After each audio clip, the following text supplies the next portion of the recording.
Selamat pagi pemirsa Kompas TV. Berjumpa lagi dengan saya Safira Aulia Hairunisa dalam acara Sapa Indonesia Pagi untuk mengabarkan berita-berita teraktual dan terpercaya yang kami rangkum dalam Sapa Indonesia Pagi. Presiden Joko Widodo menganugerahkan gelar pahlawan nasional kepada 6 tokoh karena jasa-jasa mereka dalam perjuangan di berbagai bidang untuk mencapai atau merebut, mempertahankan, dan mengisi kemerdekaan serta mempertahankan persatuan dan kesatuan bangsa. Presiden Joko Widodo menganugerahkan gelar pahlawan nasional kepada 6 tokoh di Istana Negara. 6 tokoh ini dipilih melalui seleksi Kementerian Sosial serta Dewan Gelar dan Tanda Kehormatan. Selain gelar pahlawan nasional, Presiden juga berencana untuk menganugerahkan Bintang Mahaputra kepada sejumlah tokoh, salah satunya mantan Panglima TNI Gatot Nurmantio. Tokoh pertama yang mendapat gelar pahlawan nasional dalam penetapan tahun 2020 oleh Presiden Jokowi adalah Sultan Ba'abullah.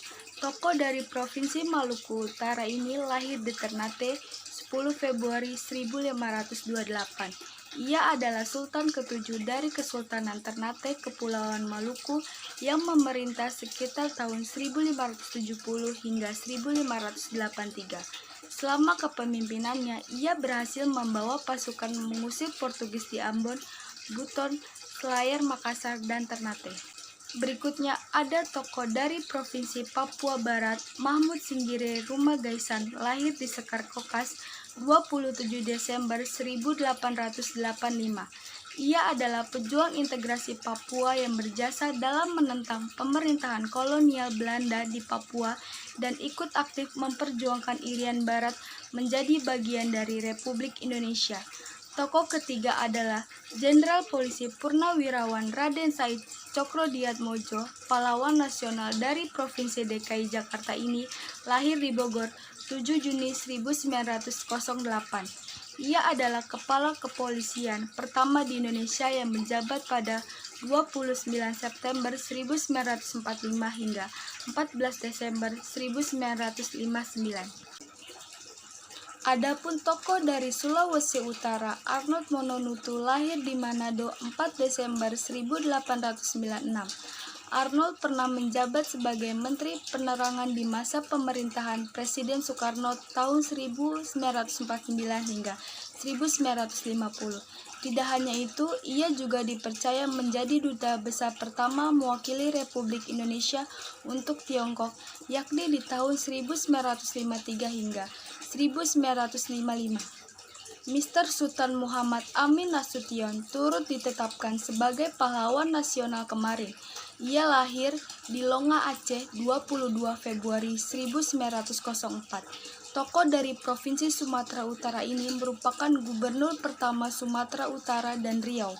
Ia berjasa sebagai tokoh pergerakan Sumpah Pemuda. Yang terakhir adalah Raden Matahir bin Pangeran Kusen bin Adi. Pahlawan nasional ini lahir di Sarolangun, Jambi tahun 1871. Sosoknya sebagai Panglima Perang Jambi dengan keberhasilan membawa pasukan mengusir penjajah saat pertarungan di banyak wilayah termasuk Jambi. Sebelumnya pada Selasa pagi, Presiden Joko Widodo memimpin upacara dan menghendingkan cipta untuk mengenang jasa para pahlawan. Setelah mengeningkan cipta, Presiden Joko Widodo selanjutnya meletakkan karangan bunga peringatan Hari Pahlawan di Taman Makam Pahlawan Kalibata, diikuti oleh Wakil Presiden dan sejumlah menteri. Presiden Joko Widodo dan Wakil Presiden Ma'ruf Amin juga melakukan tabur bunga di makam pahlawan. Presiden juga mendoakan para pahlawan yang telah gugur. Berita tadi sekaligus menutup acara Sapa Indonesia Pagi. Saya Safira Aulia dan segenap kru mengucapkan terima kasih dan sampai jumpa.